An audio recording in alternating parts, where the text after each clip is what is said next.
Hola, buenas tardes, ¿cómo están ustedes? Buen domingo. Bueno, hoy vamos a tomar en consideración una cuestión que tiene que estar estrechamente relacionado la economía y el presupuesto que todos los años un gobierno tiene que enviar al Congreso y ahí se discute. Hay algo que pocas veces uno se para a pensar, y es que un gobierno cuando empieza, sea del signo que sea, el presupuesto se lo votó el gobierno anterior. Es decir, que se maneja en el primer año con un presupuesto hecho con la visión del gobierno anterior. Este va a ser un año, el próximo, en que el gobierno de Macri va a gobernar con su propio presupuesto y sus visiones de lo que será el año próximo.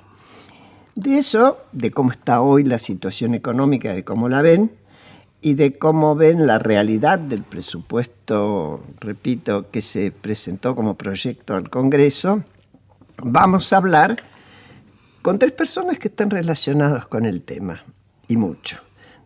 Con Gustavo Marangoni, que es economista, fue presidente del Banco Provincia y es socio gerente de MIR Asociados Consultora, es una consultora.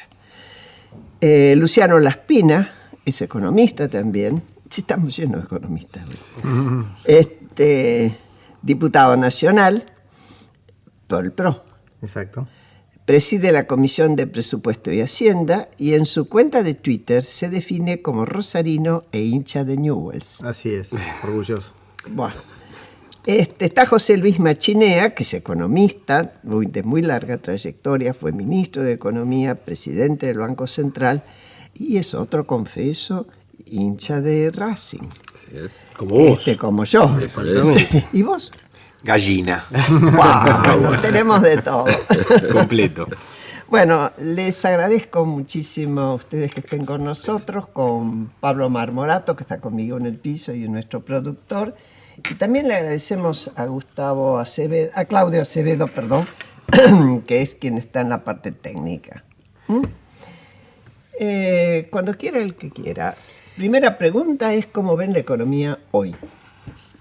Bueno, vos mencionaste algo, quizá empiezo por el presupuesto y termino en la economía, pero vos mencionaste algo que yo creo que por muchos motivos es así. No solo porque el presupuesto del 2016 fue confeccionado, digamos, por las anteriores autoridades, sino también porque tenía supuestos que eran demasiado supuestos, que no tenían mucha correspondencia con la realidad. Creo que esa es una ventaja de este presupuesto del 2017 respecto del 2016. Digamos que es una base más certera como para empezar a discutir. Vos decís que el presupuesto anterior suponía una... Desde el punto de vista ya que la medición de la propia inflación estaba tan distorsionada, eso te distorsionaba el conjunto de otras variables que tenías que discutir. Así que desde ese punto de vista me parece importante. Después creo que hay un componente político que hace distinta la discusión de este presupuesto respecto del anterior. Aquello de tener un gobierno dividido en el sentido de poder ejecutivo de un color, Congreso de otros colores, que obliga a negociaciones que evidentemente son importantes. Y un tercer elemento, que por supuesto debe haber muchas cosas más para rescatar antes de dejar la palabra, que es un presupuesto que creo que se trabajó sobre la marcha, por lo menos en mi percepción, de entender la necesidad de reforzar todo lo que tiene que ver con el consumo, la parte más importante de la economía, para mantener el nivel de actividad y posterga otras cuestiones, como tiene que ver el déficit, que ahí dejo una pregunta, antes de dejar la palabra a otros, sino hegemonizar, digo, que deja la pregunta de decir, bueno, ¿qué va a pasar con este tema en la extensión del tiempo? Uno sabe que en el 2016 pedirle al gobierno que sea alto y bajo a la vez era como desleal. Decirle que mantenga el nivel de actividad, que baje el déficit, que libere el cepo, todo es como mucho. Ahora, me parece que el tema queda instalado para el futuro como un problema porque con una política monetaria más restrictiva te está financiando por medio de la deuda. Para el 2016 está bien, ponele que para el 2017 me estiro un poquito, pero si es la perspectiva de mediano plazo para la Argentina, podemos volver a las andadas. Sobre todo en un momento con un sistema como es el nuestro, que existe la elección de medio tiempo muy cercana y se juega, aunque no se quieran, y algunos periodistas dicen, ya estamos hablando de alianzas, señores, sí. Es un enorme incentivo al cortoplacismo. Es la política, claro. Esta reforma en la Constitución, para mi gusto, yo participé en esa reforma, estuvo mal hecha porque no tomó en cuenta que cuando los términos antes eran de 6 años, presidencial, había 3 para el cambio en la nueva elección. Ahora está pegado, ¿no? Bueno, ahora o vos, Luciano, o vos, José Luis, ¿quién toma la posta? No, yo creo que, a ver, como definición, yo diría que es un presupuesto, como decía Gustavo, mucho más realista en sus supuestos, precisamente, con lo cual estamos discutiendo hoy sobre pautas mucho más realistas y, por tanto, realmente sobre la forma en que vamos a gastar el dinero de los argentinos. En segundo lugar, como decía también Gustavo, hay una minoría del Poder Ejecutivo, lo cual obliga a negociar y consensuar todo el presupuesto. Y agregaría un tercer elemento que es una particularidad adicional, que es que hay una diferencia políticamente cualitativa entre la composición del Senado y la composición de la Cámara de Diputados, donde la Cámara de Diputados tiene un fuerte rol el Frente Renovador, liderado por Sergio Massa, a diferencia del Senado, que está básicamente liderado por el peronismo o por por algunos componentes del Frente para la Victoria, pero básicamente por el peronismo con el liderazgo de los gobernadores, lo cual obliga a una negociación cualitativamente distinta entre necesidades políticas y demandas políticas bastante diferenciadas. Si lo tuviera que sintetizar, el Senado, más representado por las provincias, por ejemplo, están muy cautelosos con la reforma de ganancias porque parte de esa reforma lo financian los gobernadores, las provincias, y en la Cámara de Diputados está más representado el peso de la CGT con Sergio Massa, que tiene, por ejemplo, el propio Héctor Daer sentado en su propio bloque. Y a Paula, ¿no? A Pablo Moyano. Y a Facundo Moyano, exactamente. Perdón.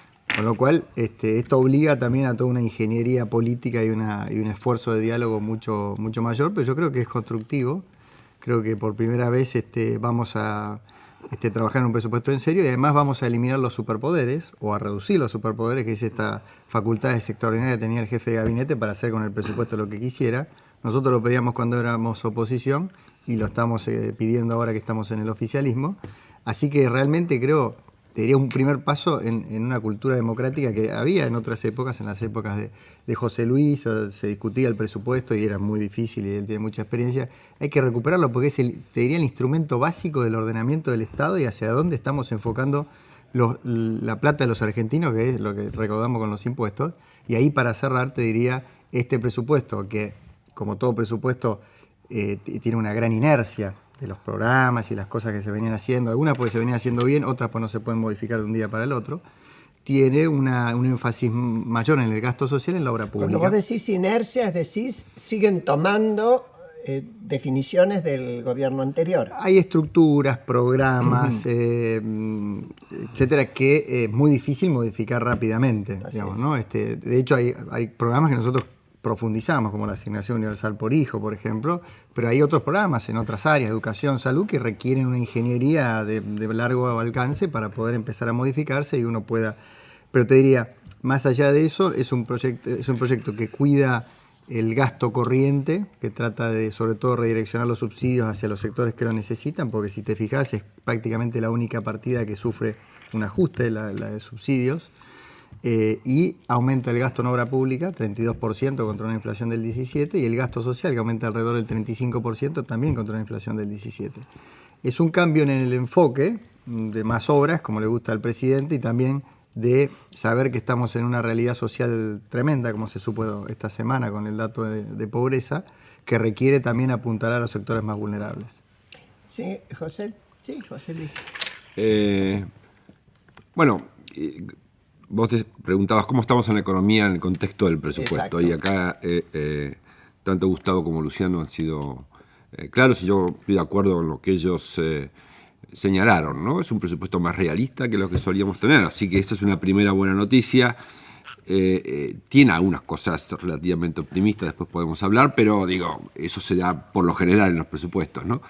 Creo entonces que, mirando el presupuesto, pero mirando otras cuestiones, yo diría, en la cuestión económica, vos preguntado dónde estamos, y yo diría, estamos con muchos problemas, pero me parece que al mismo tiempo estamos con mejores expectativas para el futuro y estamos mejor que hace un año. Estamos mejor que hace un año porque tenemos un presupuesto más realista, sabemos dónde estamos parados, hemos corregido ciertos precios relativos, ciertas distorsiones, y con mejores expectativas porque esperamos, ansiamos, yo diría por momentos, que efectivamente se efectivice este despegue de la economía y también las primeras indicaciones que hay de que la tasa de inflación disminuye, esa tendencia se siga acentuando a lo largo del año que viene.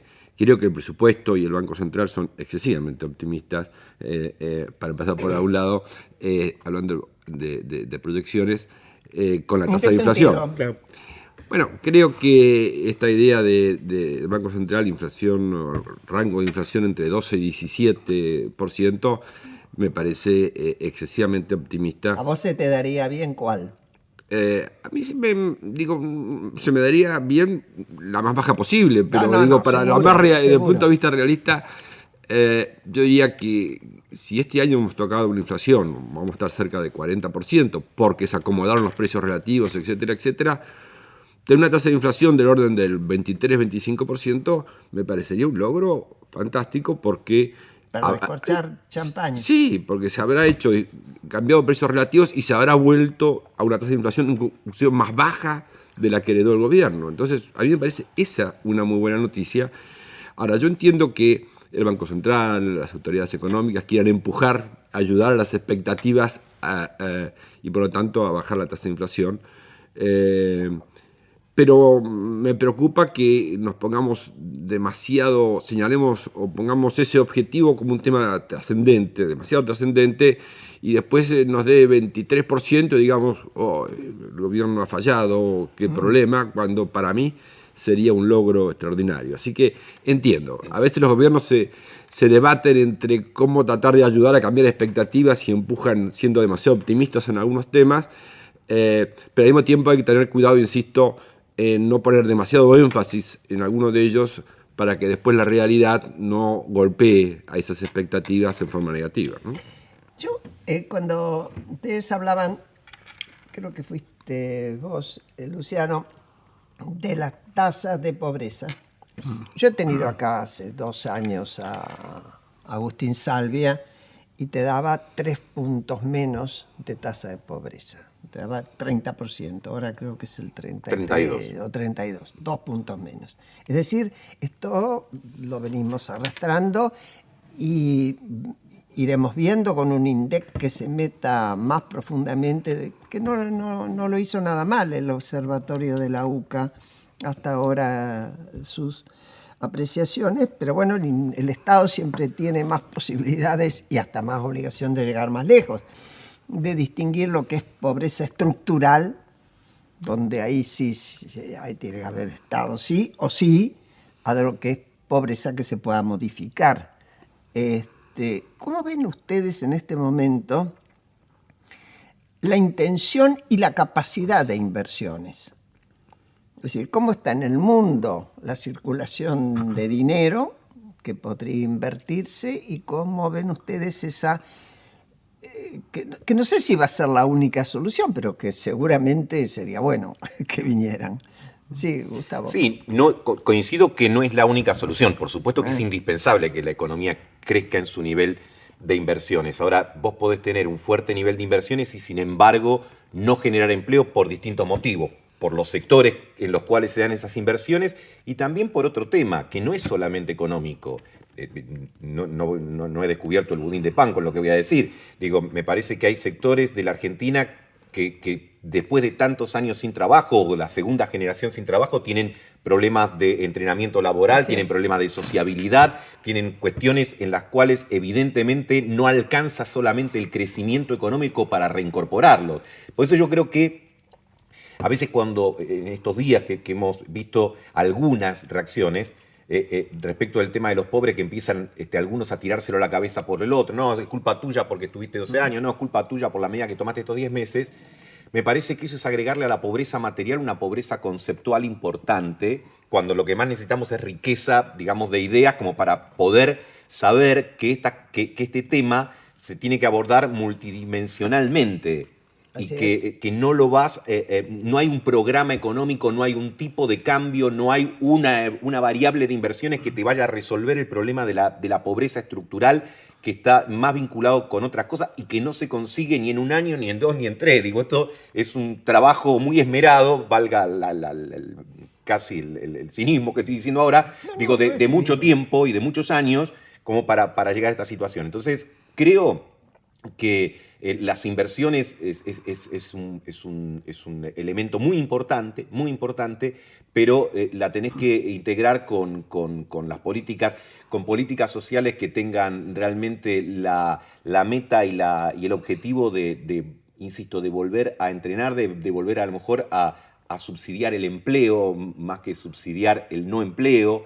Y ese va a ser el desafío de los muchos años por delante, y es un desafío que involucra no solo las cuestiones vinculadas al trabajo, que es un gran ordenador social, sino que también hacen a la seguridad, a la educación, en fin, todo ese tipo de cosas. ¿Ustedes piensan que esto que lo describió Luciano, y que, bueno, todos sabemos, y yo festejo, que no haya una mayoría absoluta en el Congreso, podría ayudar, de acuerdo a la creatividad que hoy impregne a los actores políticos, a discutir esto tal y como lo está diciendo Gustavo?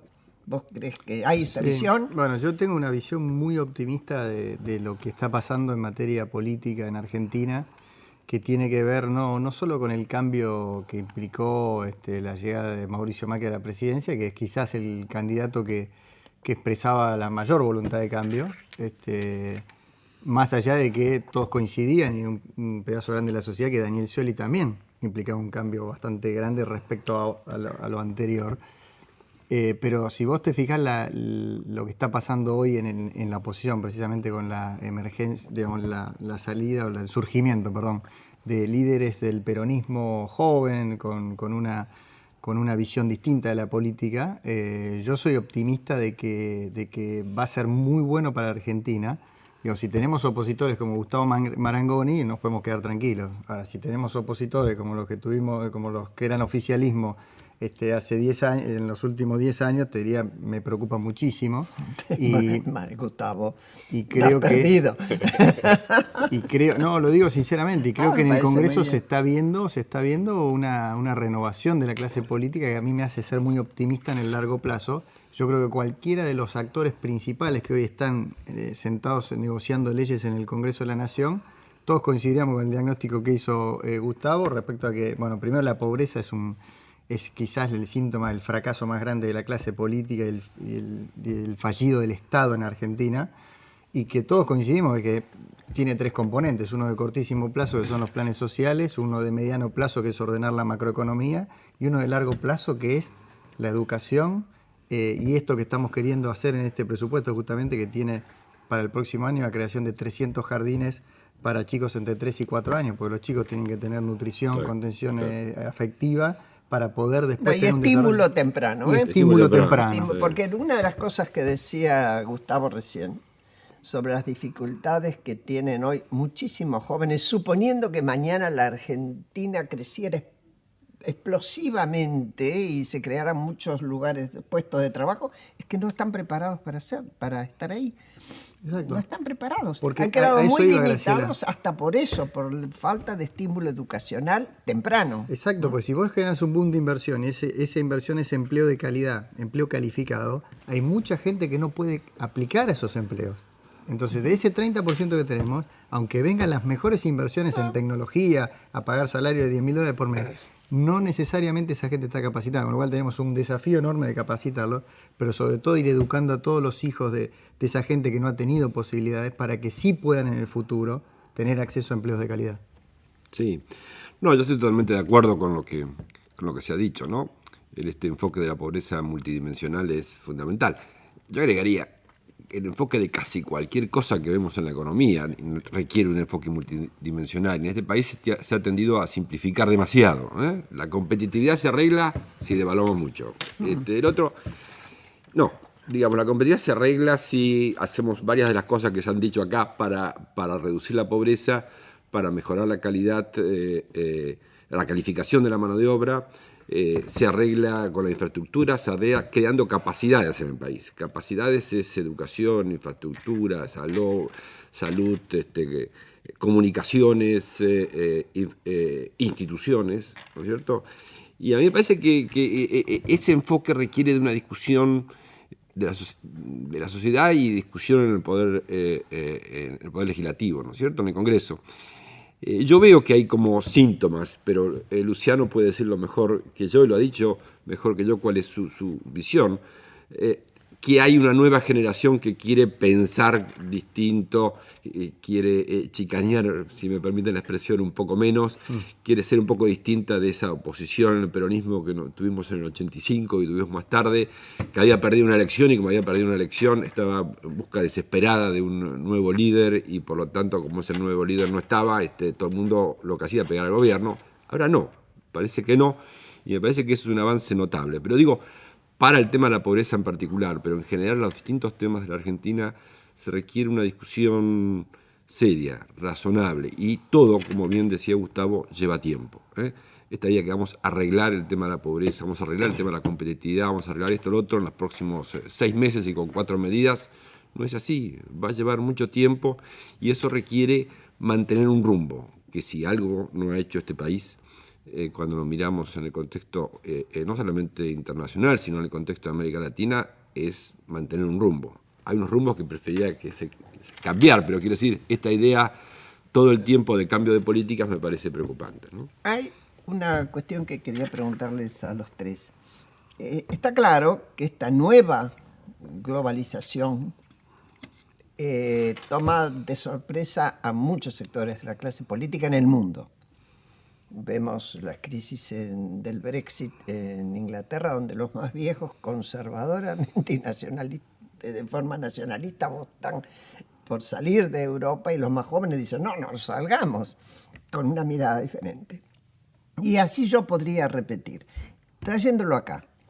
Yo hace rato que vengo diciendo, me parece que alguno de ustedes me escuchó, ya hace más de 3 años, que veo aparecer a un sector político joven que no tiene el lastre de los 70 en la Argentina.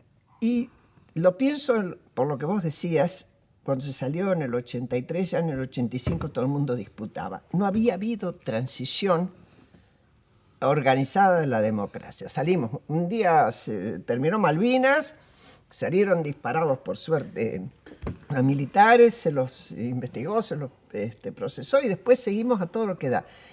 Hoy yo creo que no hay gente joven en los distintos partidos que tienen chances de gobernar, que no conozca el exterior, que no conozca lo que pasa en el mundo y que aún teniendo memoria de lo que pasó más o menos, porque se la tergiversó bastante, pero bueno, no está anclado ahí. Cosa que vos y yo más que vos, seguramente por la edad, porque soy más vieja, tengo que estar sacándome todo el tiempo los callos. Porque nací un año después, me salvé de un golpe en la Argentina, pero viví de golpe en golpe.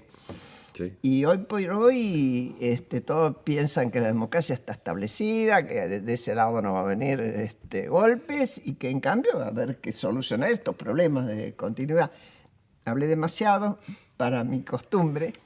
Pero es real. Pongo mi confianza. Es real lo que decís. Yo creo que gobierna la generación 83. Es decir, una generación cuya mayor cantidad de dirigentes vivimos 33 años de democracia, 32, 33 años de democracia, cosa que ninguna generación de argentinos le había pasado.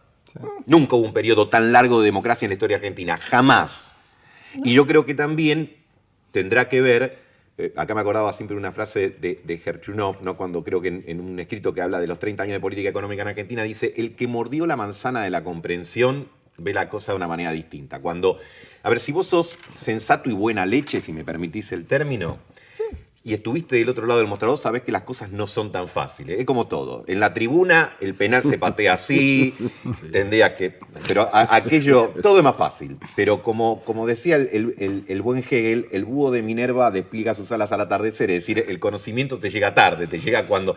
Entonces yo creo que ahí tenemos la obligación de hacer un juego más virtuoso, de saber que las cosas no son tan sencillas. No llega tarde, ¿eh? No llega tarde. Llega a lo mejor después de lo que vos hubieses deseado, en ese sentido. Después de lo que mirá, más que Hegel lo decía más clarito Bonavena, ¿viste? Es el peine que te da la vida cuando te quedaste pelado.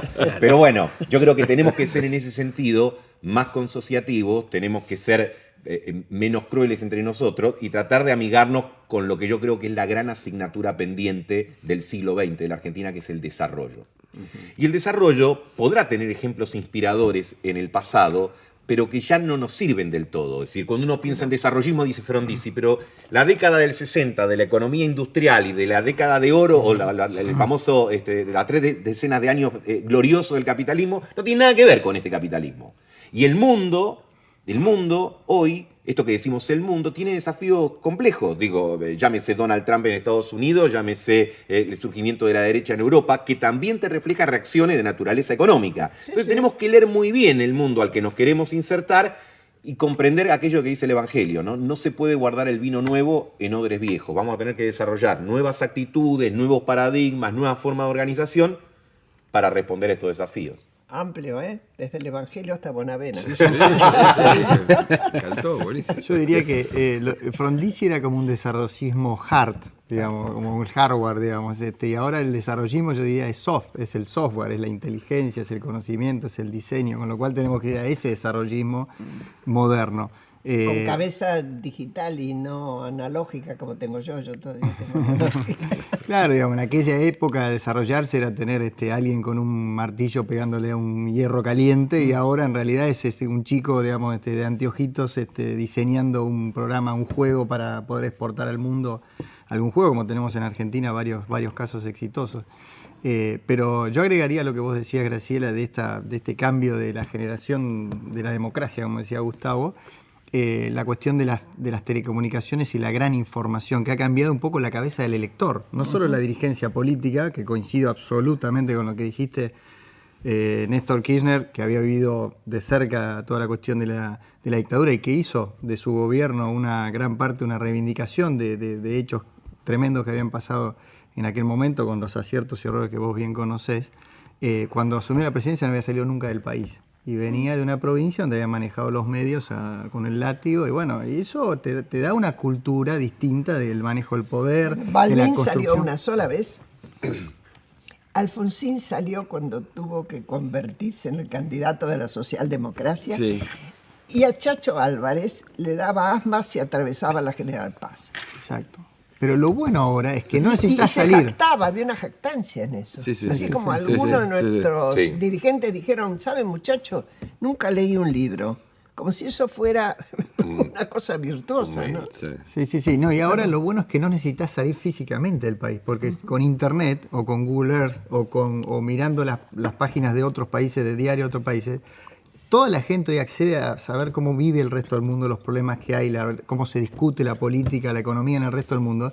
Y eso también es un beneficio tremendo para saber cómo le va bien a los países que le va bien y qué pasa en los países que le va mal, por qué les va mal. Sí, creo que sí, pero sigue siendo bueno salir del país porque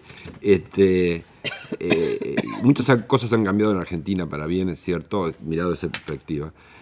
Pero seguimos siendo muy ombliguistas, ¿no? Todavía un poquito menos que hace 20 años, pero de cualquier manera, donde se vive como en Argentina, ya se escucha menos, después de esta cifra de pobreza seguramente menos, pero a mí me parece que la gente salga, que vea cómo vive el resto del mundo. Digo esto porque a veces me ha tocado con amigos, ¿no? Y digo, bueno, habría que hacer esto porque no puede ser. Me dicen, no, la Argentina es distinta. La Argentina es diferente. Ah, sí, claro. Y bueno, sí, es diferente, claro. Todos los países tienen alguna característica que lo hace diferente, por historia, por cultura, lo que sea.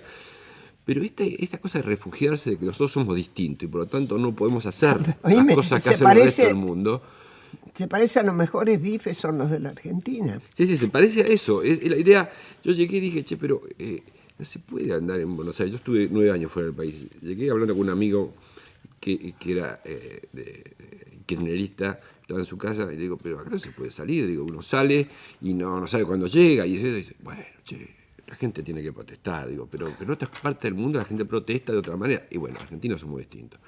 Esa idea de que argentinos somos distintos todavía está, y por eso yo creo que es bueno que los chicos salgan con una beca, aunque sea y estén un año afuera, estudiar y vean cómo funciona el mundo, casi te diría, aparte de usar la internet, ¿no? Bueno, Sí, perdón. seguimos enseguida.